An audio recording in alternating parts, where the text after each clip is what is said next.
Hello' guys, good morning. মই ব্লগলৈ সকলোকে স্বাগতম জনাইছোঁ। আৰু আমাৰ চাওকচোন পৰিৱেশটো কিমান ধুনীয়াকৈ চাফ চুতৰা হৈ আছে। এনেকুৱা সেউজীয়া পৰিৱেশত থাকিও এটা মজা আছে। অকল এইডোখৰে নহয়, গোটেই পথটো 1.5 কিলোমিটাৰ এনেকৈ গছেই আছে। আৰু সেউজীয়া পৰিৱেশত আপোনালোকে কেনেকুৱা পালে দেখি কমেণ্ট কৰি জনাব। আৰু এইফালে আছে কঠীয়া হেৰিয়তে সেউজীয়া চব পালে সেউজীয়াকৈ। আৰু ইয়াত একেবাৰে এইজোপা আছে আমাৰ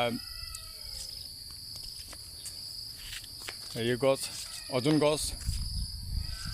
তাৰপিছত এইফালে আছে কাজু, সেইফালে বকুল আৰু এইজোপা কৰ্দৈ। এনেকৈ গোটেই ফলৰ গছ আৰু কিছু ধুনীয়া ধুনীয়া গছ। আৰু মোৰ ঘৰৰ ফ্ৰণ্টতে বৰ ধুনীয়াকৈ বকুল আছে শাৰী শাৰীকৈ। আৰু এভাগে কৰি গোটেই ৰাস্তাটোৱেই আৰু অকল হেৰিয়ে নহয়, গোটেই ৰাস্তাটো এনেকৈ আমাৰ ক্লিন হৈ থাকে। আৰু পৰিৱেশটো কেনে পালে কমেণ্ট কৰি জনাব। আৰু পাৰিলে শ্বেয়াৰ আৰু ছাবস্ক্ৰাইব কৰিবলৈ যাতে নাপাহৰে। ধন্যবাদ।